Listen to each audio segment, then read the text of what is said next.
كل اللي فيه نادي الزمالك حاليا مشكلته في جمهور نادي الزمالك نفسه، هو اللي عمل كده في ناديه. نادي الزمالك او جماهير نادي الزمالك هي اللي كانت دايما بتأيد مرتضى منصور لما بيطلع يشتم ده او يطلع يسب ده او الى غيره، ويقول لك اصله بيدافع عن حق النادي. حضرتك انت مش داخل عركه في خماره عشان تجيب شتام او واحد شتام ان هو يقعد يشتم في الناس الى غيره. وبعدين انت ايدته في فكره ان هو بيشتم واحد زي كابتن محمود الخطيب. هل في بني ادم عاقل بيفهم كوره يقبل شتيمه واحد من اكبر اساطير الكوره المصريه، واحد من اللي خلى الكوره المصريه ليها صيت في افريقيا وفي العرب وفي اوروبا وفي كل حته؟ هل انت متخيل ان انت ممكن اقول عليك شخص بتفهم كوره لما تأيد شتيمه واحد زي ده، واحد من اساطير الكوره المصريه زي ما انا بقول؟ صورته اهي. انا واحد من الناس ما بشجعش النادي الاهلي وما بشجعش نادي الزمالك على فكره، بس الراجل انا واحد من الناس اللي انا بفتخر بيها في الكره المصريه، لانه فعلا واحد من اساطير الكره المصريه. واللي خلاني البس تيشيرت الزمالك وانا مش زملكاوي هو كابتن حماده امام وكابتن حسن شحاته وكابتن حازم امام، الناس اللي انت برضه مصر ان تدافع عن مرتضى منصور لما بيشتموا. اصل ابناء النادي ما عملوش حاجه للنادي، اصل ابناء النادي مين اللي ما عملوش حاجه للنادي؟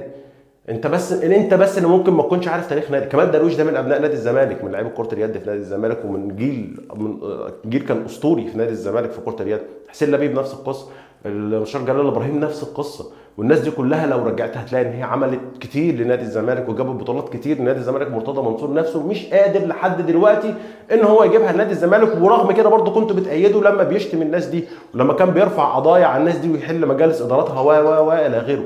فانت كجمهور نادي الزمالك انت السبب في كل اللي حصل للنادي، لان انت ايدت اشخاص طمسوا هويه النادي، شتموا اساطيره، شتموا اساطير حتى واغلب الناس، ودخل النادي في مشاكل هو ملوش يد فيها، هو ملوش ان هو يدخل في كم من المشاكل دي والشتات ده غير ان لعيبه النادي الحاليه ما سلمتش منه. مين سلم من مرتضى منصور من الاجيال الاخيره؟ دايما كل اخر سنه يشتم لاعب او اتنين من اللي موجودين، يشتم لاعب او اتنين من اللي موجودين، واخرهم هو فتوح واخرهم رحيل امام عاشور. انت استفدت ايه كجمهور نادي الزمالك من كل ده؟ فكره ان انت برضه بتأيد حتى اولاده كنت بتأيدهم باستماته وبغرابه.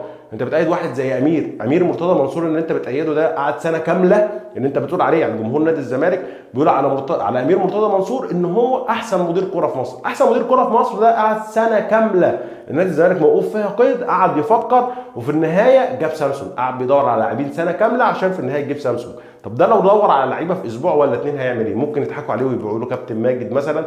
فلا، انت كجمهور نادي الزمالك انت اللي عملت كده في النادي، ولازم تفكروا وترجعوا تفكروا بدل المره مليون في ان انتوا تحاولوا تصلحوا كل اللي عملتوه. ما اظنش ان ده هيتصلح بسهوله، وما اظنش ان ده هيتصلح في وقت قصير، لان وفكره ان انت تخاف من ان انت تمشي على المسار الصحيح في ان انت تمشي مرتضى منصور تقول اصل انا هقعد سنه مش لا، اقعد السنه دي ولا السنتين ولا الثلاثه افضل لك مليون مره من اللي انت فيه ده.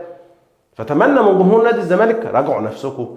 الموضوع مش فكره ان انت تقعد تقول لا اصل رئيس النادي ده اصل ده ما بيردش اصل ده مش بيرد. انت مش داخل عركه في خماره، انت عايز ان واحد يدير لك النادي بشكل كويس، يقدر يوفر للنادي فلوس عشان يجيب صفقات، يقدر. لكن انت مش داخل عايز تجيب واحد شتام ويقعد يشتم في الناس وخلاص وتدخل في مشاكل انت مالكش يد فيها. شخص ضيع هويه نادي الزمالك من النادي اللي كان بيقول عليه جمهور الصفوه. هل دي صفوه اللي بيعمله ده شغل صفوه اللي بيعمله مرتضى منصور؟ لا. فكروا كويس في مصلحه ناديكم، فكروا ان انتوا ترجعوا هويه نادي الزمالك تاني، لموا تاني ابناء نادي الزمالك لمصلحه النادي الى غيره. غير كده نادي الزمالك دخل النفق المظلم ومش هيخرج منه غير بالحل ده. الحل ان انت ترجع لنقطه الصفر وتحاول ان انت تبني ناديك وتبني كيانك على عهده القديم قبل مرتضى منصور، النادي اللي اغلب الناس بتحب كورته، النادي اللي كان دايما في لعيبه موهوبه ولعيبه بتقدم كره جماليه كويسه وبنقول عليه مدرسه الفن والهندسه.